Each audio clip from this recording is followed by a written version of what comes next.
What's the synth you wouldn't tour? Wouldn't tour? Yeah.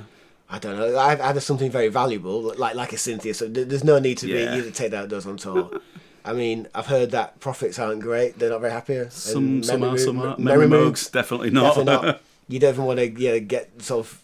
You need them to be in a temperature-controlled room, you know? Yeah. That's it. You just don't want to use them. Yeah. But they are great. They are good. Yeah.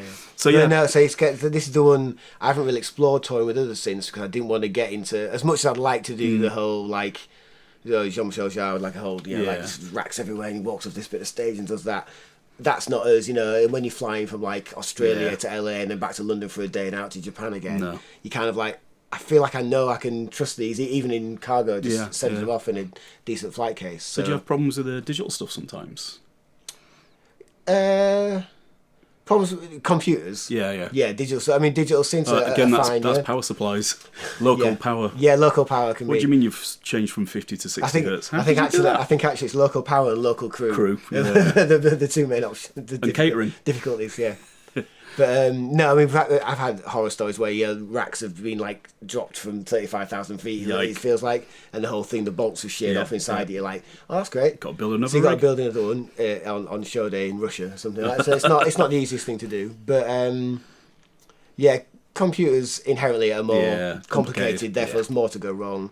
We've had the odd one melted by we had used to like a keyboard rack with all my stuff in it, and then two computers on top, one's a spare, and then finished sound check. That's all, left. The support band come on sound check. The lighting guy decides to lower the lighting rig to refocus some cans and leaves it there just with like a power can shining on the Mac for 4 or 5 hours. Jesus. And all the keys bubbled and melted and all so a couple of them popped off. It still works. Okay.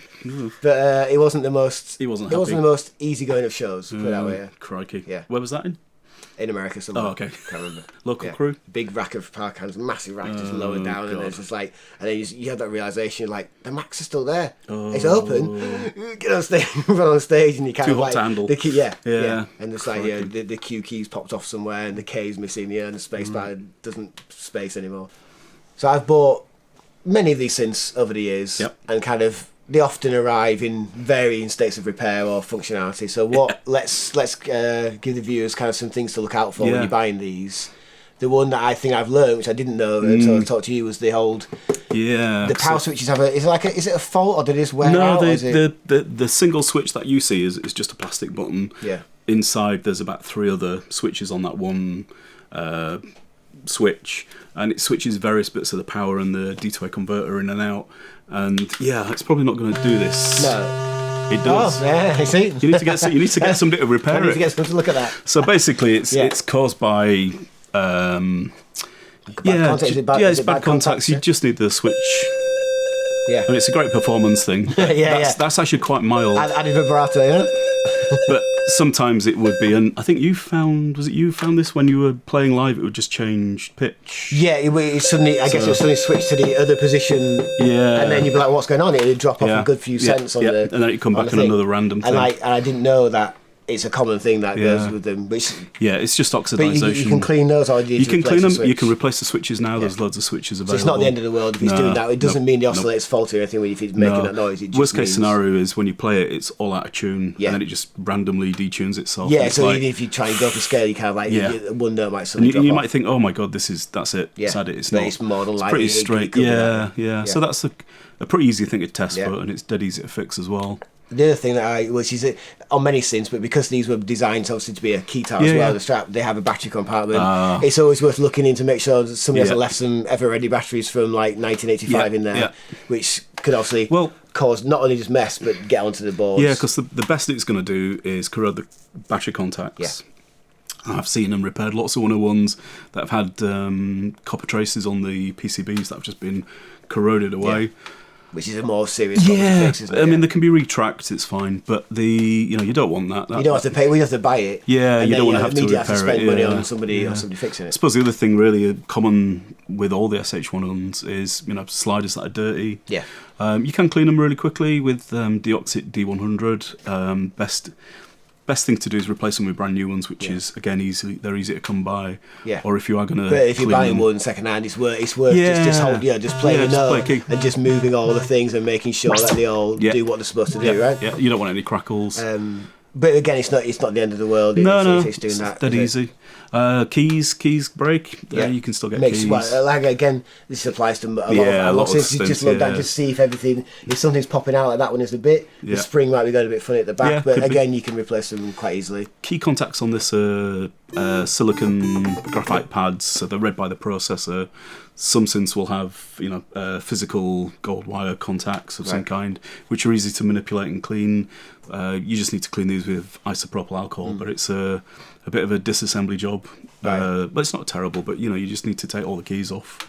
And then the contact strips and clean them. Which is, in my sort of 15 years of owning many of these, I think I've had like 2 dead keys, Really? Oh, good. So it's kind of like I think that, again, that's the reason why I like touring with them. It's like they're simple. They maybe weren't built like tanks or built for the road, but they're definitely suited to the road. Yeah, I think it's a nice thing in a world of things that are very delicate or don't. See, I think these were kind of Roland's toys, because they come out with a 303 and the 606 and the 101 and the 202, and it's like, they're not on their premier line. So to say that they were just maybe an afterthought or a toy. I think they've survived really well. A place in the, definitely. World, I mean, there's nothing else. I mean, there's a few other bits and pieces. The dry joints on the back for the DC inlet and the sockets for the audio and the CV. I see a lot of 101s with broken benders. But again, replaceable, right? It doesn't mean that the whole synth is gone or anything like that. And that's about it. There really isn't much, is there? No. They are good. That's good. I guess now we'll actually listen to the 101 a little bit more. James might interject with kind of the whys and the wherefores and they kind of interfere. Definitely interfere. I guess what I'm doing here is like the default patch for live, because I used this a lot on our first album, Employment. Then it was all over that because it's the only synth that we had. So if I go up to sound check and if for some reason it's not set already, then it's kind of like I'll dial this in first, which is a basic kind of like bassy sort of it's the bassy sort of Everyday I Love You Less and Less, I Predict a Riot, a song called Saturday Night. So do you segue from Everyday I Love You Less and Less into I Predict a Riot? No, they usually I say every day is normally at the beginning of the set. Right. So there's a few. I kind of, when I didn't know much about this synth in like 2004 when we made the record, then I didn't get that very adventurous with it because I didn't really have the confidence. So a lot of the sounds were very. A lot of sounds are really similar on that first record. They really are, and it's just like you get to like Modern Wave, the little beeps, and it's just the high octave. Oh yeah. It's just that, but then the Everyday Less sound was just a bit of release on it. So there wasn't much in it, Yeah, I mean, it's quite economical because if you are new to a synth and you touch something by accident or it's thrown out, because somebody's touched something, it's like at least you can find your way back. And all the sounds are very similar. And I had like a little delay, a little chaos pad, I think, was the first thing that I had, and that really helped, especially for like the higher lead lines. Oh, right. That was really good because you'd switch. So I'd be playing a bassy sound, I switch to the high sound, quickly switch the effects on, play the part, and then sort of turn it off and the tails carry it over. And it was all, again, that's all I had. And it felt nice to sort of be getting that much out of just like a simple setup. Well, that's what you're going to do. You put all your money into this one synth, pretty much. So even when it needed to earn its money. So even when we got every day was that line, and then Riot is, it's just a normal, nice. I mean, I've never heard it through a PA, but I imagine it sounds really good. It sounds good. I've been on the other end of it. It sounds good.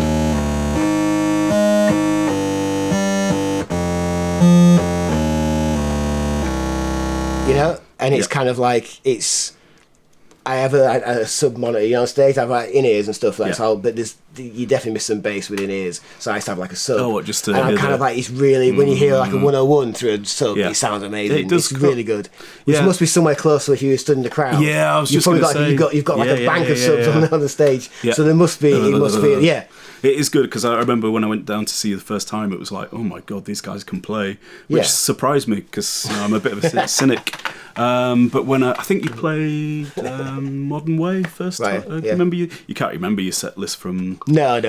But you played Modern Way and it just sounded amazing. Right, and okay. then you got onto Every Day and it's like, Yeah. oh my god! So Yeah. it is good, and the crowd go nuts as well. Yeah, I think we like being able to perform as a band. Yeah. So about having, you could have all like the guitar amps with all the models in them and stuff like that. It's like, no, I don't need it. I like the synths. I definitely have some soft synths going on because of I've used a wider palette as the albums have gone on. But the best feeling is playing just like piano and that bass synth for like I Predict a Riot or something. It feels great. The thing is, it's a really interesting sound because it is so simple, but it cuts through and it does do something to the audience. They know exactly what's coming. Well, I think in a broader kind of like song arranging sense, we loads of producers we work with and engineers have said you guys kind of self-produce and self-balance quite well. So in a room we know like Simon often plays quite a bit of higher bass, like up towards the neck a bit, like little lines that walk around and things. And so then I'll play something low because you can feel something missing. Yeah. But it still works, but sonically it's not what you're expecting, I guess, when you see a normal band. Yeah. So I think that's... So it's become part of your sound. Yeah, I like piano. I'll often just be playing like the right hand on the piano because the left hand's playing something bassy on the synth. Yeah. So it's not like a full piano sound, it's just like a little snippet of that sound. Yeah. Okay. So, I mean, using things on this, again, now it becomes really simple because I normally have like a nice reverb here. Should have brought you. So, I should have brought a thing, but like just for Ruby, I think it was just the high sound, Yeah, sort of like a vocal-y and on the sound. Again, you see on the record, because the record is played to to like a grid, like a click sort of thing. You could do that syncopated thing. Oh yeah. So you could do the main riff is like, I think now when I play it live, I didn't do this on a record. I think I put a bit of modulation on it just to give it a bit of movement, and then a bit of pulse width, I think, and I go.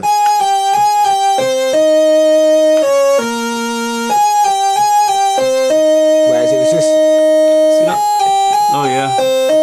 See, that's interesting. You see, it just. I think live, I think my ears wanted to hear a bit more movement. On the record, I didn't really get brave enough to do that. I don't know why, but I think Stephen Street, who made that record with us, he really loved the AMS, the 1580, So that was definitely on the piano on Ruby. That's the slapback piano, and I remember that. And I think he probably put some on this with a bit of modulation, so he gave it a bit of that depth that I now try and replicate live. But it's interesting going through the album sound and the live sound. The live sound sounds more like a Farfisa. It's got more of an organ. I think that slight modulation, and only slight pulse width. If you went like full on pulse width.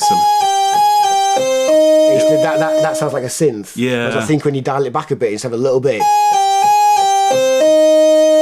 have the modulation taking that definitely sounds like a Farfisa, doesn't it? Didn't you have something to do with? Did you borrow some synths off Clint Boone? I borrowed his it's a Farfisa. On his we used it on Never Miss a Beat. Yeah, that's it. Then his actual Farfisa duo. He sampled that. So every time I play it live, that's Clint Boone's Farfisa that you're hearing when I play it live. Does he get royalties? No. Was that the original one he had in the? I think that is his. That is the. So that would be. Oh my god! Okay, all of them. Yeah, exactly. But that's what it sounds like. You've obviously over the years you've picked out things. And maybe he's looked to change things a little bit. I guess it also playing it for so long. You kind of like you don't want to dabble. I hate those bands that change every album. The sound of the classic song. Oh, I see. Oh, you mean every time they play it out live? Or like they change the guitar sound. Like no, the reason that song sounded great because it had a very. So I think we're quite aware of that. So are you? Because I know a lot of bands do that live because they're just bored of playing the same stuff over and over again. Yeah. But you're quite happy to do that. I think but it's, in relation to what you're saying, it's not because we're not bored because we have good songs. Yeah. And I think you feel sorry for some bands that kind of maybe have less hits or something, and they kind of just the set's all weighted towards that. It can become you can sort of empathise a little bit, but it's kind of like if the songs are more interesting and more fun to play, you wouldn't get into that situation. Maybe. And I suppose the flip is, some bands come to the studio, do an amazing job, get loads of good production out of it, and then take it out live and it sounds stripped down and awful. So did you ever make a conscious decision how much you wanted to replicate album-wise? That's always in our minds when we're writing songs and sort of getting to that final stage of recording. even like in the studio, it's kind of like, well, we're never going to be able to play that live, or we're never going to be able to replicate that. Or actually, now I trigger a few samples and have a few loops going and stuff like that, because we need it becomes the essence of the track. Right. I don't particularly like that. I'd much prefer it the other way around. But more, as you go on throughout your career, you start trying different things, and you want to try different things, and I get that. But I think you should still be honest and true to your earlier songs, which they have this basic setup in our early songs. Therefore, I don't need to put all the bells and whistles on Ruby or iPad Right, because they sound good as they are. I mean, when I go to gigs and the band plays a version of the track that they've played for 20 years and it's not the same, and it's difficult. It's difficult to see it from one side and the other, isn't it? But once you talk about it, you kind of like, I get that, and it's important to kind of give your fans what they want rather than what you want sometimes, you know, which is kind of, I've got this new pedal I want to use. It's like, but that ain't going to sound right, so don't use it. So what you're saying is Kaiser Chiefs are never going to do an unplugged... No, I don't mind doing different versions like that. It's when you gradually tinker with the sound and you get a long way away from what it is that people are expecting to hear. Yeah. And I think that's maybe why I like taking this. If I could take a modern digital synth out, synth, you'd be like, that sounds different. Ruby sounds different. And I'd feel a bit like, I can't do this. Yeah, I would, but would 99% of the audience? I don't know. That's a good question. You and I are not 99% of the audience. No, we're not 99% of anything. But it's interesting that I've always liked bands that try really hard to replicate the sounds that they used and do it live as much as they can. And it's always nice to hear it. It's always good. So we can always listen. I'm trying to remember now the like that's the thing with the LFO, with the LFO clocking the envelope. So you can. You could probably play every day with that, couldn't you? I can maybe just hold it down. I try to remember what I did sometimes to get the clock going.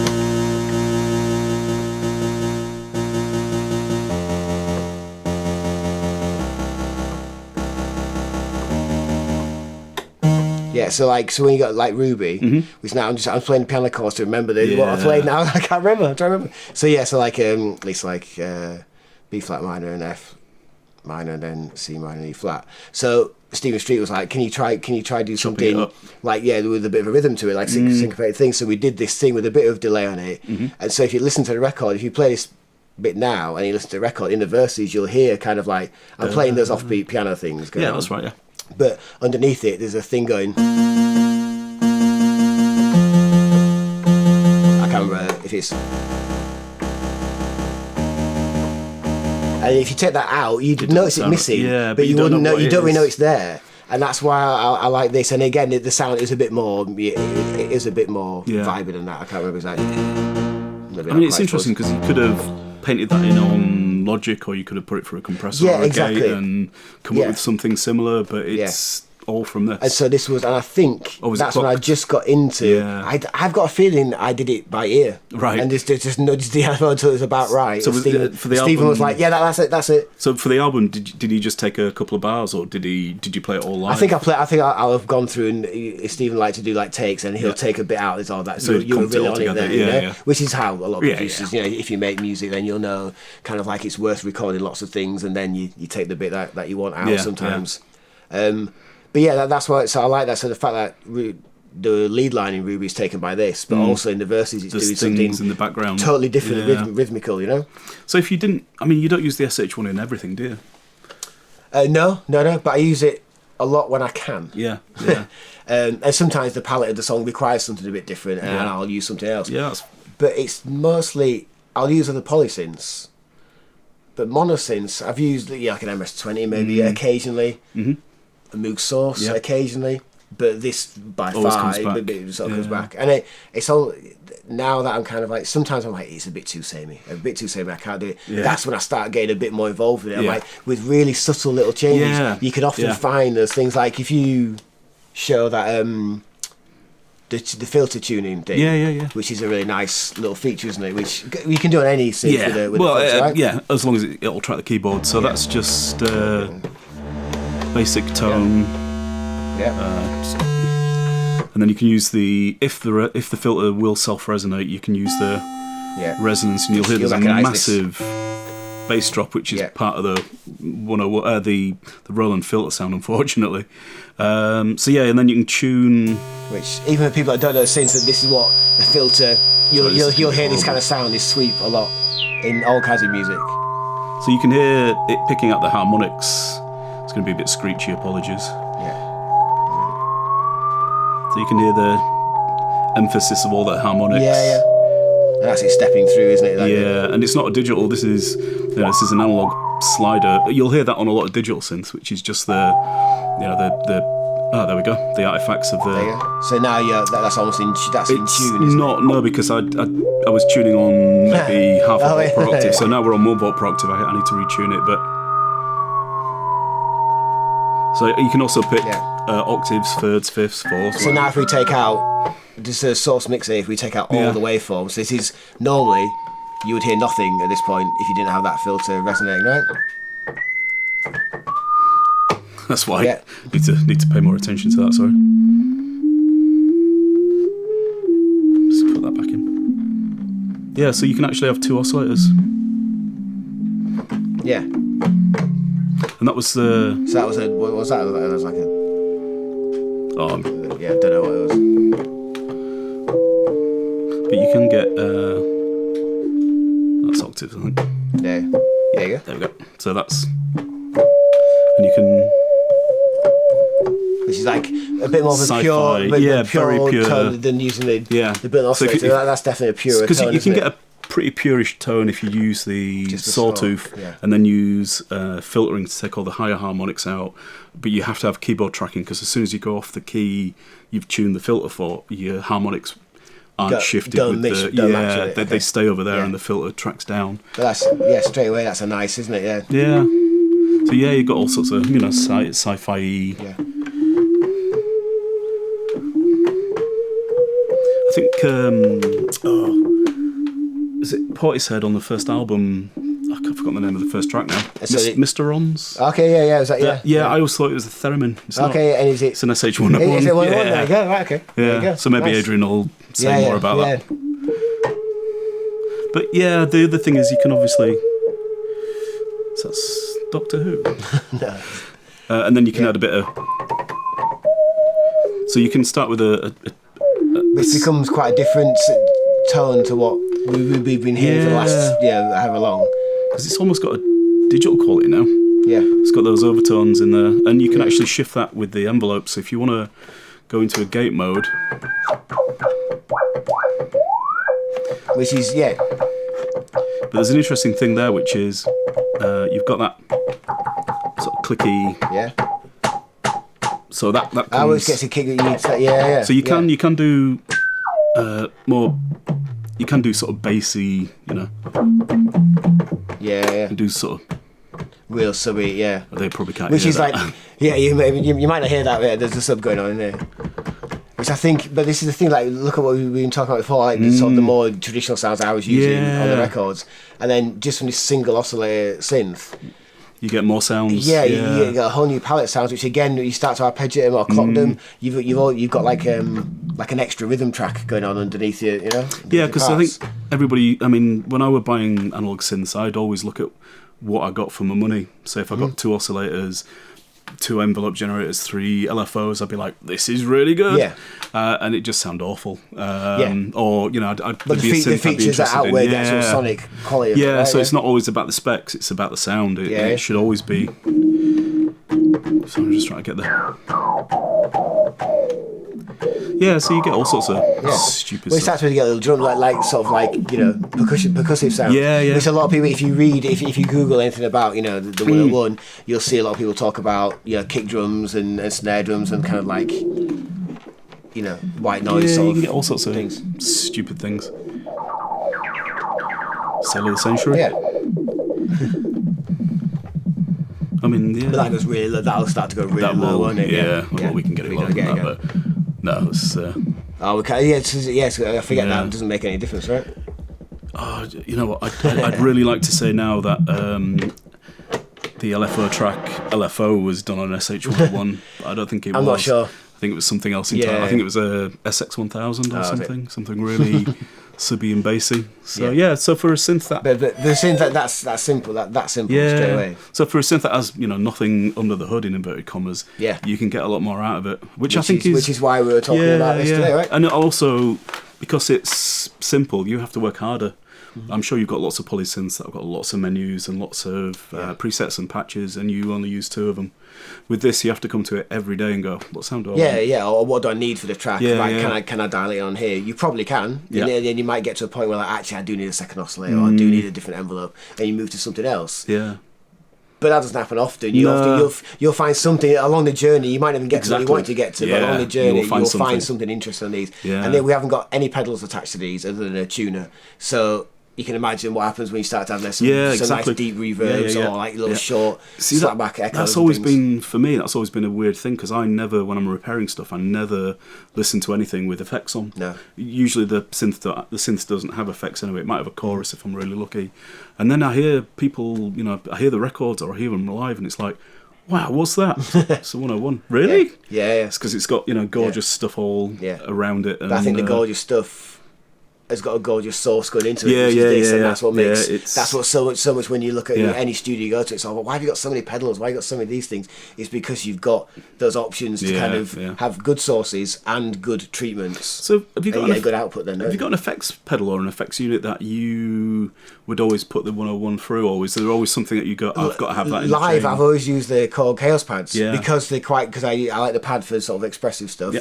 Again, because that's some of the sounds I've used in the studio, therefore I want to take that with me. I also use like I like sort of Memory Man, things like that, which are great. The old original ones. Yeah. Or anything else to hand is worth a go, Yeah, absolutely. I mean, is there any effects unit that you wouldn't put on this? Not really, no. Just drive it hard through something and it's going to sound good. Do you ever mic them up? Yes. We used to put through the guitar amps all the time, So which through like a Selmer or AC30 something, and that again takes any keyboard into another level. I love reamping. Who taught you that trick? Was it a producer or? It's probably either like Chenzo Townsend. We do a lot with him. He's in Georgia. No, he's down in Suffolk. Oh right, yeah, he's long way from Georgia. So he worked on our first couple of records a lot. Yeah, he's a great mixer now, and so it's those things that when someone shows you something once, you're like, I can do it. I'm allowed to do that. You'll have to do anything. Yeah, and then once you do that, then the world opens up. So James, thank you for joining me into this journey along the 101 highway. Oh, we've only just started though. It feels like it. We've talked a lot. We had like a list of things to talk about. Didn't quite get through it all, but we'll be back for more. So stay tuned to the Patch Instagram and social channels.